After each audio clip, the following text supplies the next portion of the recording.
warm welcome to you all to this episode of One on One. Tonight, our topic will revolve around fear and anxiety. They are both, in fact, a normal emotion. In fact, it's when our brain is reacting when we are stressed and there's a potential danger ahead of us. Occasional anxiety is okay. However, when anxiety takes the form of disorders, then it becomes more serious. Tonight, during this episode, our guest, Nabiilah Fakirah, who is a psychologist, will tell us more about the causes of anxiety and the ways to cope with it. Nabiilah, thank you so much for joining us in this episode of One on One. Thank you, Koyal, for inviting me again. Nabiilah, tonight we are going to talk about anxiety. It's an important topic, fear and anxiety. We all feel anxious now and then whenever there is a stress at work or when we are overthinking about, a personal issue. But what is anxiety exactly about? Actually, anxiety is a normal response reaction when we see or perceive a threat. Let's say there is a stress at work, there is stress at home, or there is a potential thing that makes us uncomfortable. So our defense mechanism or coping mechanism makes us feel a little anxious, preparing us to face whatever is happening, the threat, the danger, the situation that is unusual. So this is anxiety in itself. Okay, so we all know the feeling of a little bit uneasiness, fearful, a little bit anxious before doing something new. That's a normal reaction of anxiety. The issue is, in most cases, in certain patients, the anxiety level is way above the normal threshold. So there is an exaggeration of fear and extreme anxiety in certain situations that leads to other medical and mental consequences. Can we say that it is a form of stress then? Uh, Not really, because if you look at it, the normal language that we talk, we would say, yes, stress, anxiety are all related. These are the normal things that people say, layperson. But as a professional, I would say that there is a huge difference between anxiety and stress from a neurological basis, yes. So is it anxiety or panic attack? Sometimes people use both of these terms interchangeably. Yeah. Could you explain the difference between anxiety and panic attack? Actually, as mentioned, anxiety is something that is pretty normal. We all, in a phase in our life, will feel anxious. It might be doing something new, getting into a new relationship, going to a new job, buying a new car, driving. So new things will make us feel anxious because we don't know about what's waiting for us, uncertainty. And even doing something that is not in your comfort zone, you will feel at times anxious. That's normal. And it's not any disorder we are not talking about any disorder right now. We are just talking about the normal reaction. However, panic attack is something else. It is when there is an exaggeration of fear, of anxiety, that is so intense that it stimulate or secrete a lot of neurochemicals in our body, in our brain and body, that leads to a lot of physical conditions such as heart palpitation. You feel like you're suffocating, you start sweating a lot. Some people might fall unconscious after that, they might lose conscious. So these are things that we use to distinguish anxiety and panic attack.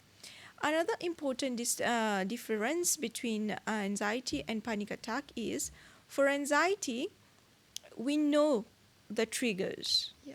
We know what is causing us to be anxious of. We are late. We know that I'm late. This is why I'm anxious. However, panic attack, the triggers are often, or most of the time, unconscious. So someone might wake up in the middle of the night or after a small nap and start feeling like having a panic attack. So then the trigger is unconscious. You might be walking around the street and all of a sudden you feel unease and uneasiness, and all of a sudden you start having those, suffocation, on the edge, irritation, etc. Then you get a panic attack. So the trigger is not known here. So that is the main difference, we might say. So, from what you're saying, panic attacks are more unexpected, while More, yeah, anxiety, we know what's bothering us, like maybe certain life events yeah, can trigger yeah. anxiety as well. So just to summarize it a bit, it's anxiety. The triggers are known and it's less intense compared to panic attack. The triggers most of the time are unknown, unconscious, and it's very intense. There are also different types of anxiety, right? Yeah. So, could you tell us more about them? How are they different from one another? Actually, yes, there are different type of anxiety. So anxiety is your reaction to the perceived threat. Now, the perceived threat can be social environment, it can be a particular food, it can be a particular situation, it could be blood, it could be anything. It depends on what you are perceiving as the threat. So then that will become the anxiety, the type of anxiety. Now, if we talk about the most common one is generalized anxiety disorder, where the person, the client, the patient might feel anxious for all given issue, most given issue. Like it's height, okay, I'm scared. It's someone speaks with a high tone, okay, that triggers me. So you don't really know. It's free floating. You know that this particular thing is making me feel anxious. You know the trigger, but it's not just one thing. It's a lot of things. Okay, there are social anxiety. Usually I find this a lot of time now, especially after the pandemic period. People were very scared, were very, that was normal reaction for us. And after that phase, people kept that defense mechanism. So then many of them developed and social anxiety. And this is you fear going in social contexts. So there are a lot of, yeah, There's also phobia, right? yes. And Phobia, this one is actually quite difficult because how do you get rid of phobia? so if we talk about anxiety disorder in itself, it's like an umbrella behind, underneath it, you will have a lot of subtypes, panic attack, phobia, and a lot of things. And phobia is, yes, it's an intense fear, an irrational fear sometimes about something, about a concept, a person, a situation, an object, an animal, that might lead to a lot of more intense consequences. So as we are talking, you will see that the intensity increases. If it's phobia, it's very intense. If it's OCD, you can't get rid of that cycle. So we will focus more on anxiety because there's a lot of subtypes. Yeah. Subtypes, yes. The main type, the main symptoms we can say from what you've mentioned is excessive worry and fear, right? Uh, Of anxiety. Actually, I would talk about the seven main symptoms of anxiety. So a feeling of nervousness, restless, like you don't know what you don't understand what you really want at that moment. You might be watching TV and you want to go upstairs to bed. When you are about to sleep, you just want to keep on watching the movie. And you are in watching the movie, you feel hungry. And when you go to eat something, you feel nauseous. So it's restless. You don't understand what you really want. And when you go about doing something, you don't feel that, I'm satisfied, I'm calm. So there is that restlessness, nervousness inside. It's in your brain, it's in your heart, you feel it all around your body. The second is always on the edge, or you feel on the edge. What's a feeling of on the edge? It's like one more drop and I'll just snap. One more drop and I'll panic. You are on a mode of defense. If something happened, I would just panic. I would just collapse. The third one is an increase in heart rate. So even just sitting here, you feel like your heart is pumping very hard, and it increases your heart rate. Hyperventilation, like you start breathing very rapidly, and sweating, trembling. Swelling as well. Yeah, excessive one. We know we live in Mauritius, and here sweat is something common, but Mhm. excessive sweat, like something that is beyond normal threshold. Your hand starts trembling, and you feel tired most of the time, and you have difficulties to concentrate. All these symptoms mentioned are here because there is a neurochemical disbalance in the body. Those neurochemical disbalances causes a lot of symptoms like increase in heart rate, etc. So if it is less intense, you won't. If it is a mild anxiety, you won't get these symptoms intensely. But if you feel that these symptoms are really affecting you on a day-to-day basis, on a daily basis, preventing you from doing tasks that you used to do without any difficulties, then that's a sign. So insomnia as well is a symptom of anxiety. Insomnia is a symptom that you need to take into consideration. I won't say if you have insomnia, it is an indication that you have anxiety. Insomnia could be an indication that you're going for a depression. Insomnia could be an indication that yes, there is anxiety. Insomnia could be an indication of a lot of mental health condition and as well a lot of medical conditions. So we can't generalize Yes. here. From what you're saying, the numerous symptoms of anxiety on our brain, in that sense, can it also affect our physical health? Yeah, definitely. Because as mentioned, all these symptoms will have an impact on our body. So if you feel like tired all the time, there is a lot of chemicals being released in your body, you feel like nauseous, obviously you might feel fearful to eat, you might avoid consuming certain things which might affect your diet. And if you are constantly feeling restless, obviously neurochemicals released in your body, they are not just gonna sit there and okay, it's fine. They will have a lot of medical consequences. One of the consequences that I really explain my clients and patients when they come into my practice is if you are always anxious, you need to understand that your brain, your body goes into the anxious mode. What is an anxious mode? The flight or fight mode. It is an indication that there is a threat, and because of this threat, your body releases hormones, stress hormones, to prepare you to face this threat. So it gives you energy, courage, motivation to face this threat. So it mobilizes all the energy in your most of the energy in your body to prepare you to fight this threat. So what happened when it mobilizes the energy? It stops certain bodily functions. For example, if you won't digest your food at that moment, so it stops the digestive system. It stops a lot of systems that are not essential in that moment. So it answers the question, Yeah. why do people with anxiety have gastric issue, gut Yes, issue? indeed. True. Because when you are in that zone, your digestive system is not operating to 100%. It stops temporarily to give you energy to fight this threat. So now it answers the question also for people who are having anxiety attacks, panic attacks, 3-5 times a day. For people who are always anxious, what is happening to their digestive system, to other bodily function? Because they are always on the fight and flight mode.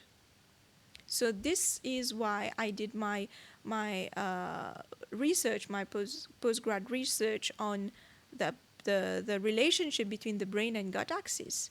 So this is what I'm investing my time in now, because it has a lot of impact. You talk to a lot of Mauritian, they will tell you like, yeah, I have gut issues, I have gastric issues, etc. So And it maybe it all comes down to anxiety. This yes, is it what should be treated, right? yes, and this is my research. What is my PhD is about? My research is about the link.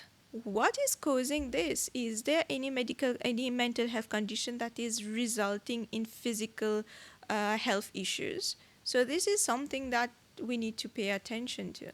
And the causes of anxiety is sometimes very unconscious, right?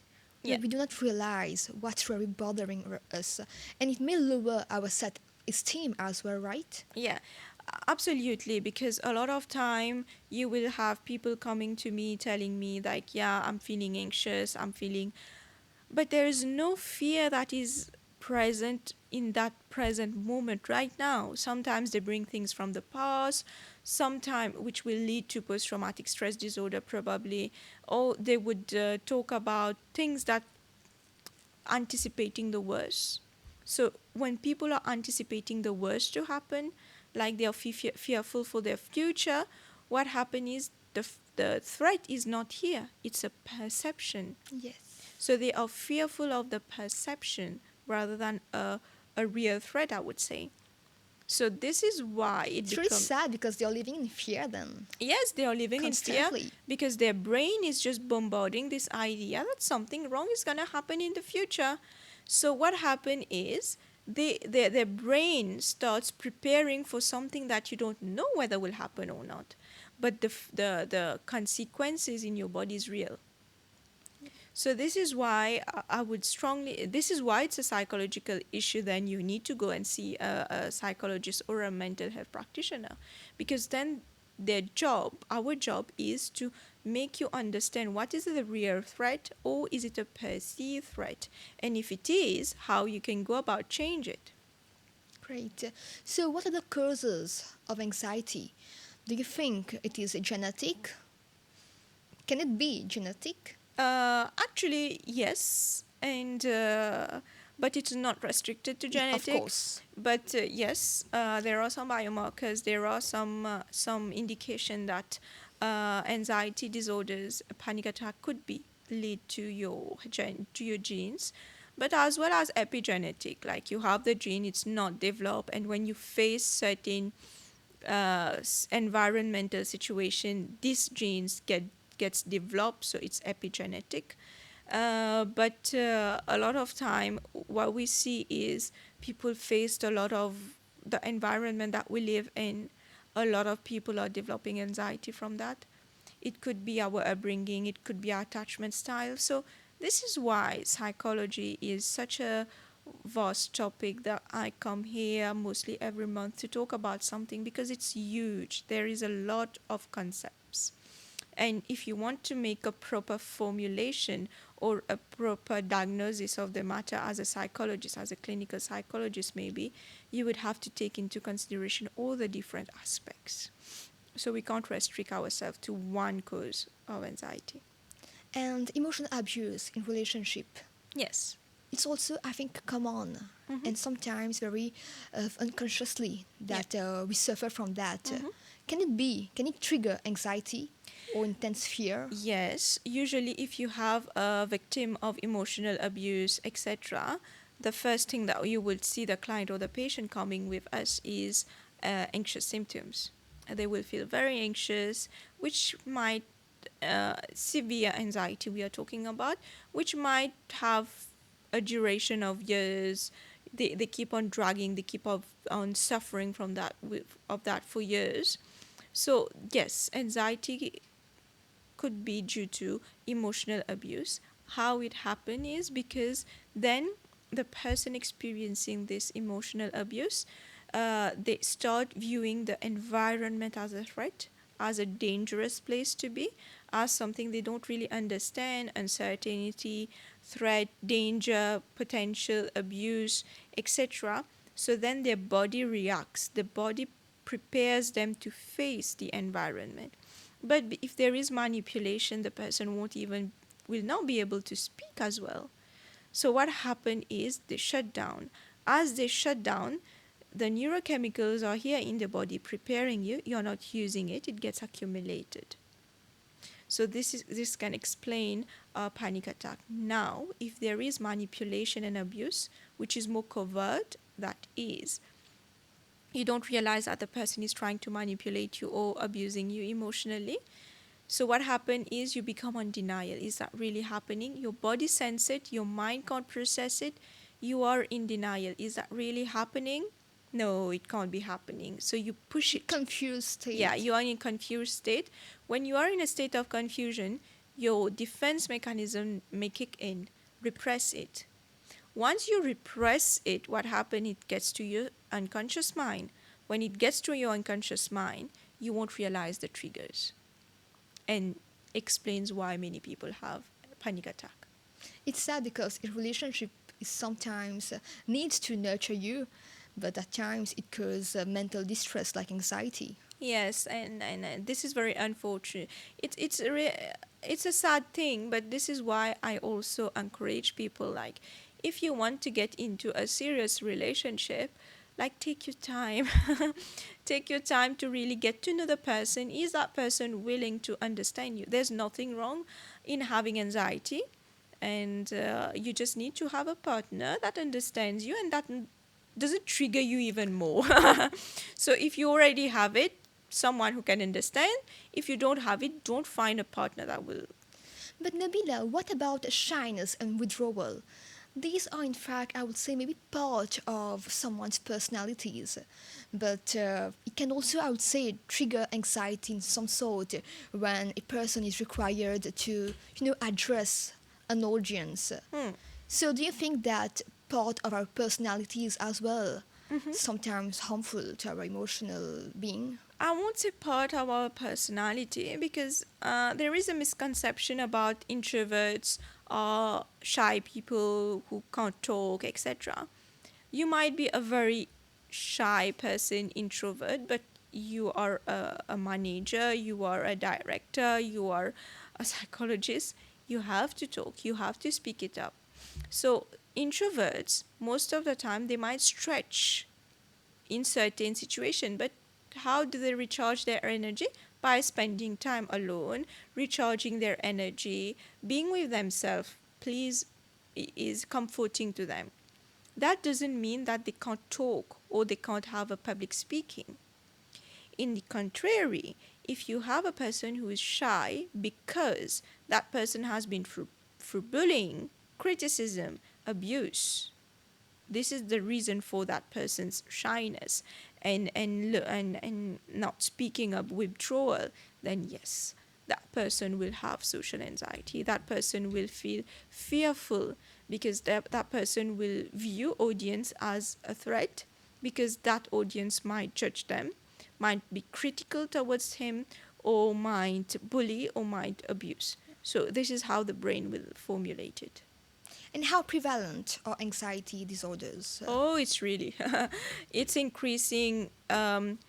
It's on the rise because of the conditions that we are living in, on so much things that we are exposed to. So 1 in every 8 person worldwide are having anxiety. This is from the WHO, and it was in 2022. So the last now it is also important to know that most cases are unreported. For people watching this show today, how many people find themselves in these symptoms won't go and seek help? So many of these cases are unreported. So is it prevalent? Yes, it is. So, is there a link then between anxiety and our performance, be it in academic setting or in a professional setting?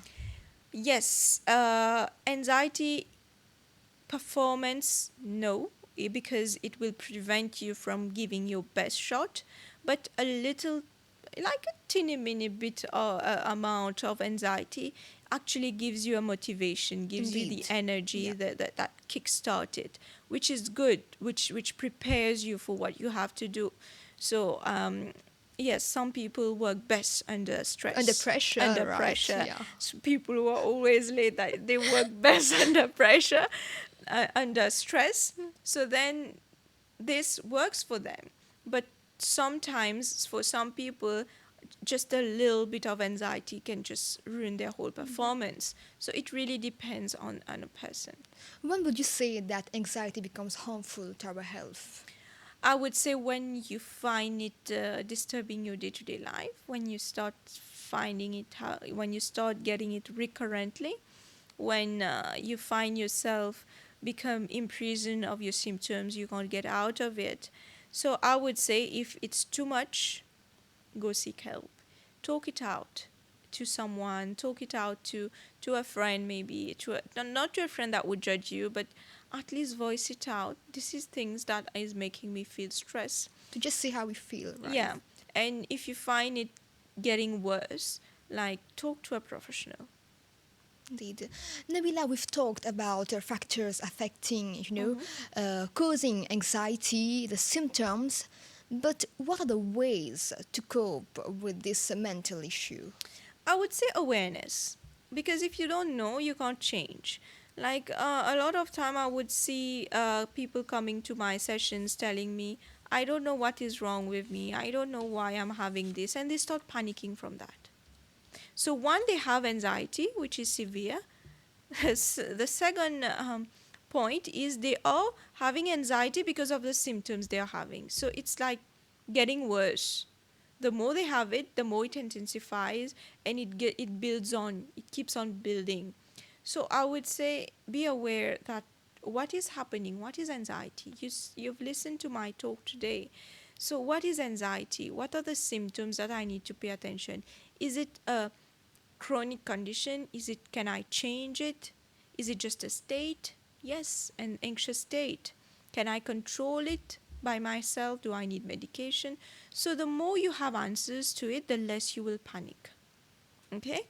And second is seek professional help. And one of the things that I would say, it's a message to you all, like take breaks. Don't keep on going, believing that you won't break.